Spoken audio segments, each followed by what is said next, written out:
Nos acercamos a quienes protagonizan el día a día, más cerca de... Nos acabamos de enterar que nuestro invitado, pues, antes de estar en el partido que está, donde tiene que más de 20 años, ¿verdad? Claro. No 20, pero más de 15. Sí. Más de 15.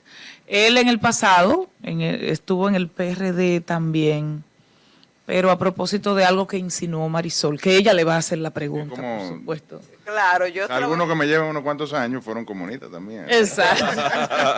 Ya ustedes lo han escuchado, José del Castillo Sabiñón, él es senador por la provincia de Barahona, representa el Partido de la Liberación Dominicana, fue ministro de Industria y Comercio y también tuvo otras posiciones en el pasado gobierno. O sea que tiene mucho en estas andanzas, política, gobierno. Recuerdo verte cubriendo la fuente del Palacio Nacional. Ay, sí. Sí, duramos un par de años en despacho y tú abriste la puerta. Par de años. Duramos en eso, señor del Castillo, bienvenido a Más Cerca. Bueno, un placer estar aquí en este programa. Y bueno, ya tú me habías invitado varias veces. Sí. Pero nada, aquí cumpliendo con eso. Hay que insistirle a ustedes, hay que insistirle. Claro. Y no nos cansamos en el proceso. No, para mí es un placer compartir contigo y sobre todo con la gente que lo sigue a ustedes, ¿no? En Más Cerca. Gracias. Bueno, de inmediato yo no me puedo, con la preguntita ahí que lo dejé en el aire y los que nos escuchan le decíamos, sigue en el barco, sigue en el PLD. Sí, por supuesto, ¿no? Primero ya yo tengo una militancia de más de 15 años en el partido. Soy el senador de la provincia de Barahona. Fui electo en la boleta del Partido de la Liberación Dominicana.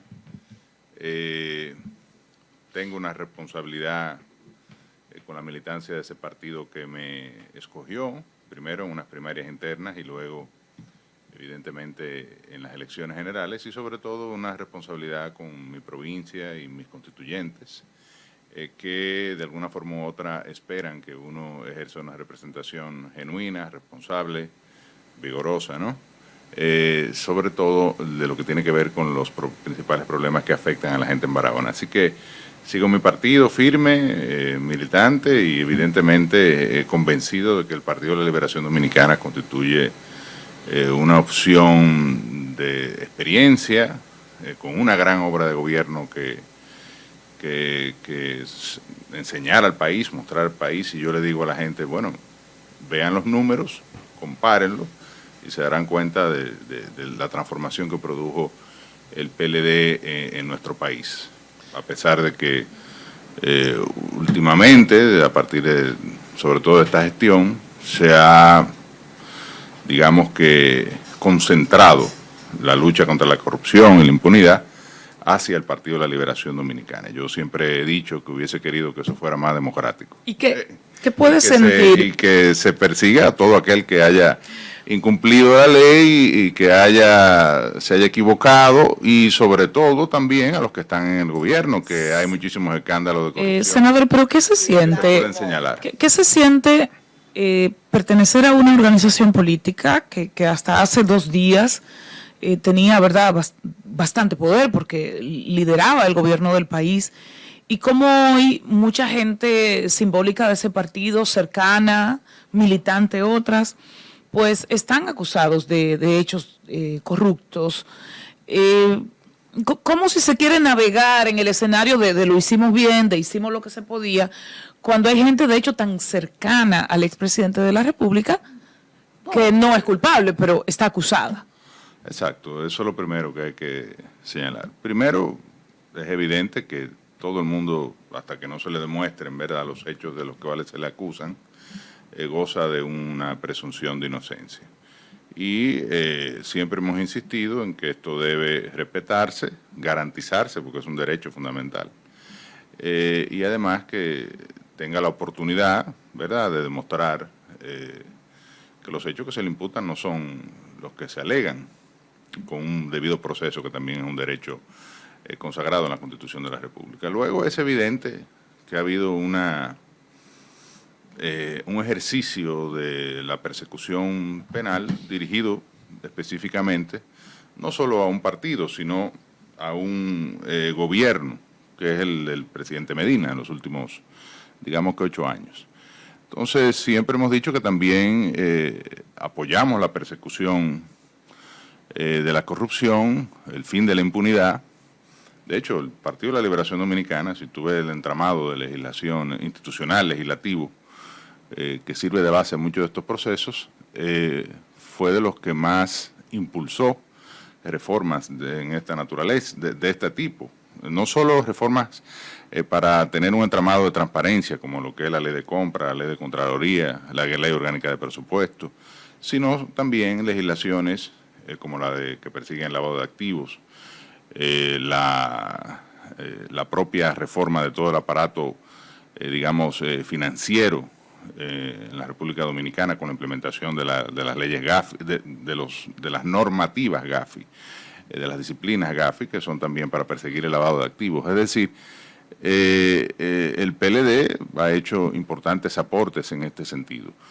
Y he dicho un poco que hay que reconocer lo que decía el presidente Medina, que se ha utilizado de alguna manera, algo que no solo es propio de la República Dominicana, es un fenómeno que ha vivido Sudamérica, Centroamérica, incluso los propios Estados Unidos ahora, con la persecución penal a Donald Trump. Se está viviendo un proceso de judicialización de la política y también una especie de populismo penal, es decir, si la población, las redes, hay una percepción de que fulano es culpable, fulano hay que entrarle con todo, aunque fulano sea inocente. Ya después, si es inocente, ya en 2, 3 años, 4, eso se va olvidando, ya la gente no le presta tanta atención y finalmente resulta que el individuo termina descargado. Entonces, ¿quién le repara eso? Bueno, pero eso es parte de todo el proceso que se está viviendo. Senador, hay un aspecto donde quiero ahora movernos un poquito en esta conversación tan interesante que estamos sosteniendo con usted, y es apelar al economista. Nosotros vimos que en el año 2021 la República Dominicana creció un 12%, en el 2022 un 5 punto y algo por ciento. Sin embargo, hemos visto que ahora en este primer trimestre del 2023 ese crecimiento es de un 1%, pero concomitantemente con eso hemos visto que el gobierno que utilizaba esa bandera, la bandera de la economía, como uno de sus principales logros, ese discurso ha desaparecido de los medios. ¿A qué usted atribuye que la economía de repente haya dado ese frenazo y ahí mismo, y aprovecho por economía procesal, que el gobierno pues ya no está asumiendo esa ventaja de la economía que lo hacía anteriormente? Bueno, es evidente que el principal problema que tiene esta gestión es el control de la inflación. Es decir, y yo veía unos Twitter que colocó Juan Ariel Jiménez esta tarde sobre el tema del incremento de la inflación, el poder adquisitivo, a propósito de unas publicaciones que hace Proconsumidor, diciendo que en New Jersey, en Boston, en Miami, en Florida, las cosas están más caras que aquí. Pero decía Juan Ariel, claro, el salario mensual promedio en pesos dominicanos de un neoyorquino son 315,000 pesos. El del dominicano son 22, creo que ha subido 24,000 pesos. Entonces, es un tema de poder adquisitivo. Es más caro allá, sí, pero hay mayor capacidad de compra. De hecho, lo que se dedica a suplir la canasta básica, decía Juan Ariel, es bueno que lo vean porque es muy interesante, con ese salario corresponde al 6% del ingreso de un ciudadano promedio de Nueva York, por ejemplo. Están todas las ciudades ahí. En el caso dominicano es un 65%. Más aún, los bienes que más han incrementado, y esto fue unos trabajos que vi de Mercedes Castillo, que es especialista en cuentas nacionales, fue funcionaria del Banco Central muchos años. Los pobres están más afectados por la inflación porque consumen, la mayoría, alimentos y transporte, es decir, dedican el 80% de su salario a financiar su consumo de alimentos y transporte. Mientras que a mayor poder adquisitivo, pues tú dedicas a otros temas. Pero los bienes que más han sufrido incrementos y servicios, porque el transporte es un servicio, son precisamente los alimentos y, bueno, nada más que ir a un supermercado y darse cuenta de esto, y ni hablar los que se financian a través del colmado, porque el colmado es un 35% más caro, pero evidentemente sirve de financiamiento, la famosa mascota. Es como la señora que le dicen, el crédito. ¿usted vio el atraco que se produjo el colmado de su barrio? Y yo, sí, no, lamentablemente no se llevaron la mascota, que era El fiado. donde está apuntada la gente. Entonces realmente el principal problema que está teniendo esta administración es el problema inflacionario. ¿Qué ha hecho el Banco Central para combatir eso? Bueno, una política contracíclica, es decir, hay un ciclo inflacionario, vamos a subir las tasas de interés, vamos a sacar dinero de la economía, y al tú sacar dinero de la economía, pues eso produce un frenazo, una ralentización de la economía, y la inflación debería debería irse controlando. Al margen Por eso es que el crecimiento se ha afectado. Y durante el primer trimestre de este año No hay vemos dinero un buscando qué crecimiento comprar, de un qué hacer. 1.5%, pero entonces tú le No hay dinero circulando tampoco. si la inflación no cede, que es lo que ha ocurrido, no ha cedido, entonces tú tienes a la gente sin circulante Sí, y con pero- precios altos. Entonces, ¿qué es lo que se llama la estanflación? Un estancamiento con inflación. Al margen de las situaciones internacionales que el mismo gobierno describía, bueno, la guerra de Ucrania, tenemos el tema de la pandemia, esos factores más o menos se han estabilizado. ¿Qué cosas ha dejado de hacer o qué cosas ha hecho el gobierno que, aparte de lo que mencionas del incremento de la tasa de interés, pudieran haber agravado la situación de la economía? No, es evidente, no hay duda de que hay factores internacionales, nadie lo ha negado. Lo que tú eliges un gobierno para que te resuelva los problemas, ¿verdad? O para que te maneje las crisis, ya sea una crisis inflacionaria, una pandemia, un ciclón, una inundación, una sequía, o sea, de eso se trata. Y yo pienso que el gobierno del presidente Abinader ha sido ineficaz en el manejo de la inflación. ¿Cómo hacerlo? Bueno, aplicando una política de fomento de la producción nacional, financiando a los agricultores.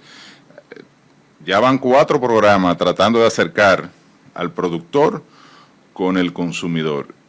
Y los 4 programas han fracasado, por lo menos los 3 anteriores, por eso se saca otro, del colmado a la gente o a la calle. Del productor al colmado. Algo así. Sí.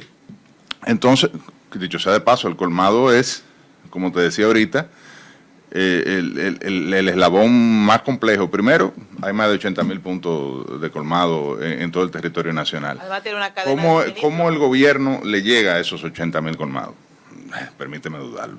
Segundo, es el elemento más costoso porque el colmado implica un financiamiento. Y todos sabemos que es mucho más caro comprar la comida en un colmado que ir a un mercado y hasta un supermercado. El supermercado es mucho más asequible.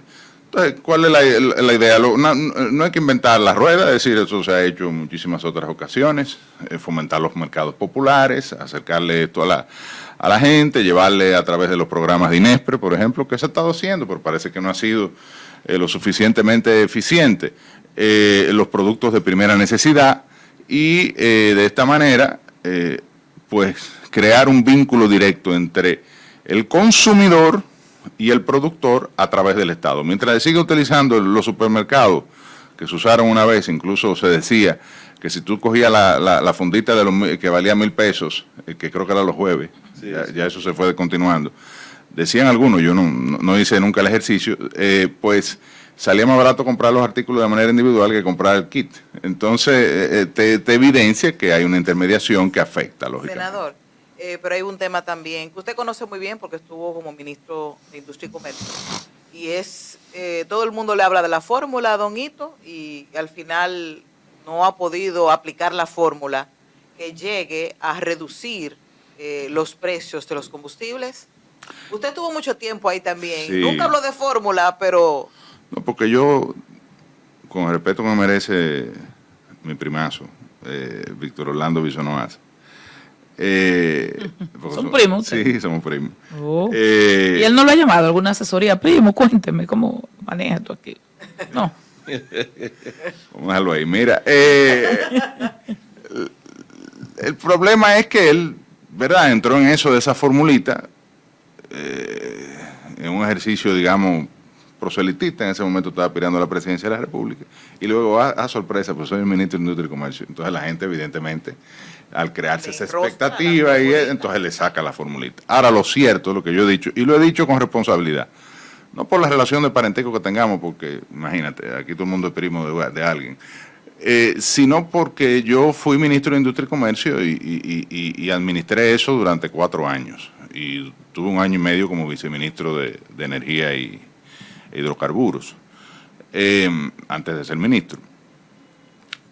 Lo cierto es que a la gente no le gusta que le suban los precios de los combustibles, y cuando se lo bajan entiende que no es suficiente, y es la realidad. Que lo congelen mucho menos. Pero Que se lo congele mucho menos. Entonces, este gobierno ha aplicado una política de subsidio que le dedicó el año pasado creo que 38 mil millones de pesos. Este año presupuestó una cifra similar. Yo creería lo que ellos alegan. Creo que esta semana por primera vez en no sé cuánto bajo el tiempo, gas. bajo el gas licuado de petróleo, que el gobierno lo que preferiría es transferir esas rebajas al público, porque sería un gobierno simpático, es decir, eso son noticias buenas, y los gobiernos quieren dar noticias buenas. Ahora, al parecer, yo no he hecho el ejercicio, en los demás productos todavía el petróleo y los derivados, porque hay que entender que aquí no se compra petróleo, se compran productos refinados ya, que tienen otros mercados y otros precios. Incluso algunos están afectados estacionalmente por diversos elementos. Por ejemplo, en invierno, el gas tiende a subir de precio, porque se usa para calefacción en los países desarrollados, en los países donde hay invierno. Entonces, estoy convencido, o creo, que si ellos alegan que están subsidiando, es porque todavía el precio no ha bajado lo suficiente para trabajar. ¿Entiende usted que sería bueno para República Dominicana que cambiar la ley de hidrocarburos? Bueno, ese modelo de una fluctuación del precio semanal, porque en términos reales el gobierno está incumpliendo la ley, aunque me convenga a mí o le convenga al gobierno, porque la ley dice que son semanales que deben fluctuar los precios, y todo lo demás. O sea, ese modelo, ¿usted cree que es conveniente que el país discuta ya un cambio? Mira, lo que nadie no ha podido establecer es cuál es la mejor forma de hacerlo. Bueno, usted es legislador y estuvo en ese ministerio. En función de eso, si usted tiene una opinión al respecto. Bueno, mi opinión es que lo que hay que ser transparente con la fórmula y el ejercicio. Cual sea, puede variar semanalmente. Claro, ¿por qué?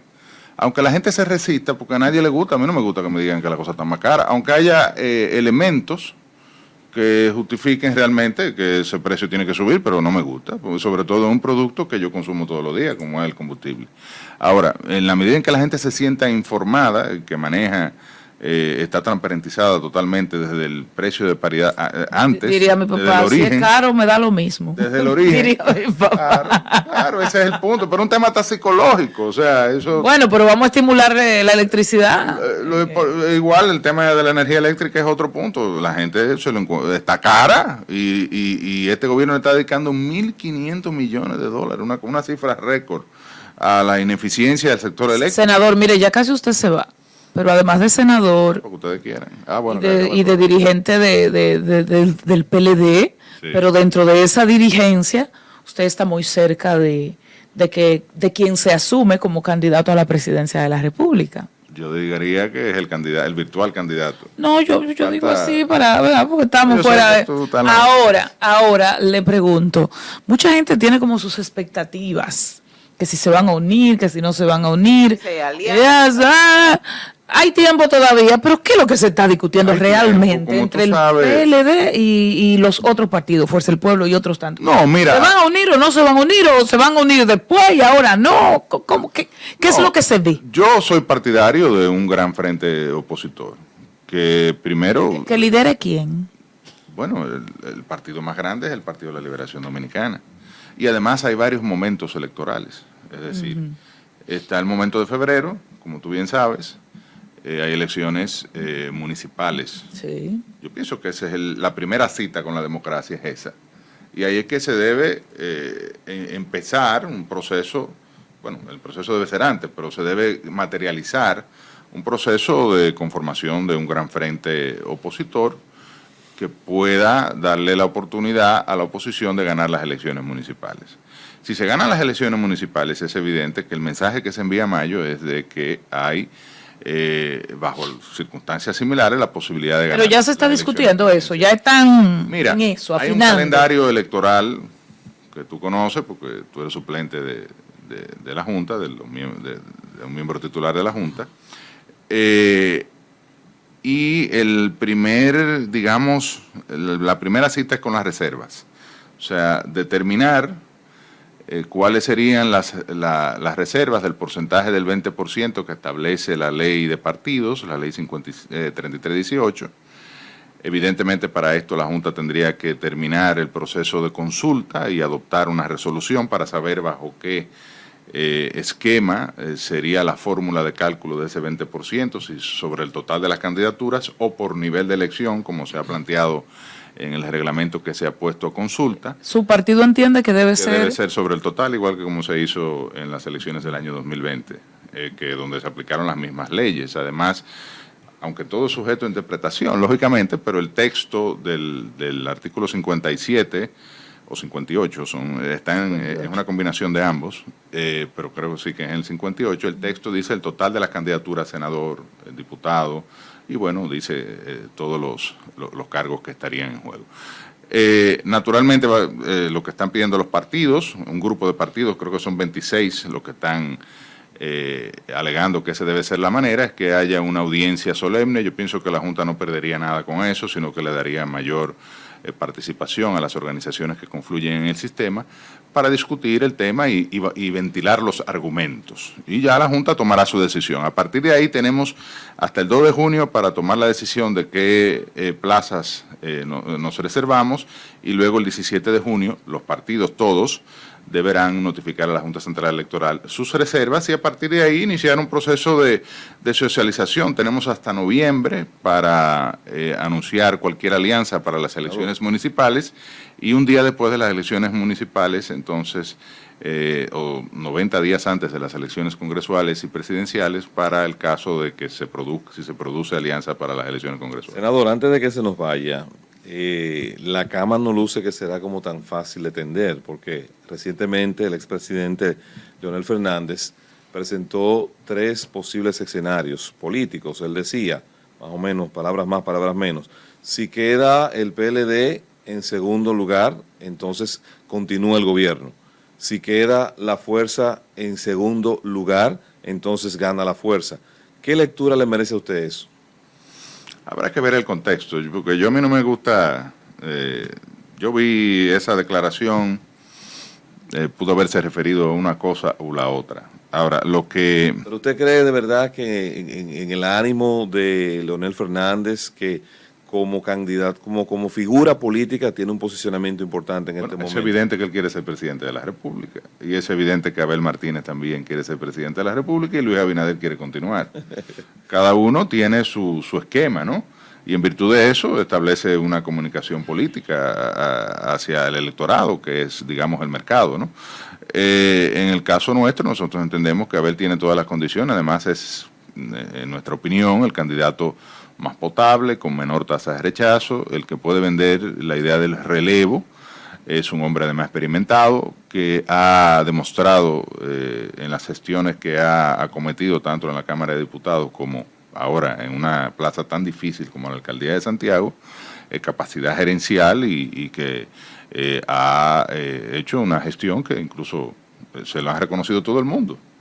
En sentido general, habrá alguno que lo critica, pero en sentido general el consenso es que ha hecho una buena gestión. Entonces, nosotros creemos, y por eso lo apoyamos en la contienda interna de la consulta, apoyamos la aspiración de Abel y creemos que él debería encabezar cualquier proyecto de candidatura presidencial. Ya veremos en un escenario eventual si se produce una segunda vuelta.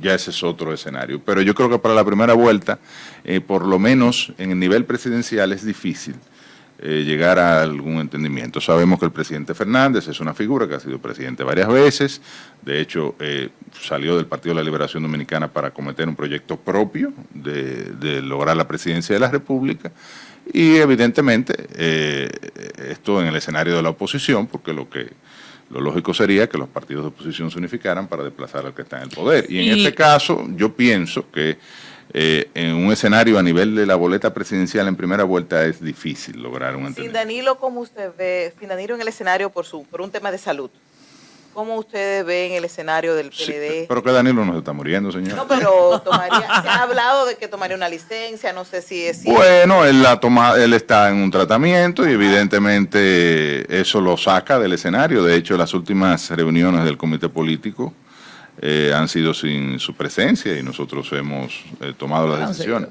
El Partido de la Liberación Dominicana es una verdadera organización política. Yo creo que de las organizaciones del sistema es la más estructurada e institucionalizada. Podrá la marca estar afectada, podrá tener una situación ahora electoral que no es la mejor, todo lo que tú quieras, pero a nivel de estructura es una organización que funciona y sus niveles operan.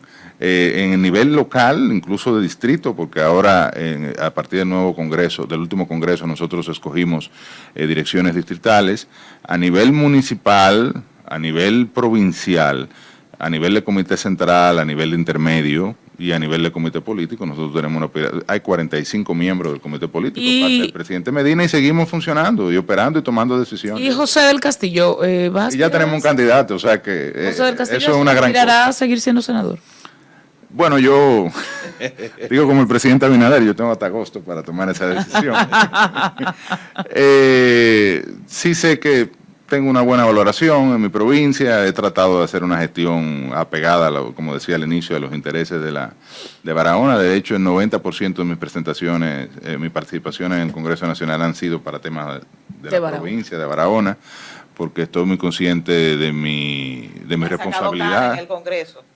Se me ha caído el cabello también y me he puesto gordo. Todo. Pero no culpa al Congreso de todo, ¿eh? No culpa al Congreso de todo. Sería injusto. La viajadera, la cosa, la comedera de Sora. ¿Hay comida en el Congreso? Porque Antonio Marte dice que no hay comida en el Congreso, eso es cierto. Pero yo voy a comer a mi casa, yo no voy al Congreso a comer. Entonces... por Dios. Entonces, nada, ya veremos, pero es muy probable que sí, que estaremos participando de nuevo. Gracias a José del Castillo Savillón, senador, provincia de Barahona, de la cual no hablamos, por cierto, pero eso le compromete a volver. Así es. A volver Barahona, Valle las Águilas, el impacto, el aeropuerto, todas esas cosas. Y, por supuesto, dirigente también, alto dirigente en los dos tenores del Partido de la Liberación alto Dominicana. Pesado, diríamos. Alto de la obvia. Gracias por estar más cerca. Gracias a ustedes. Ya volvemos. Rosario más cerca.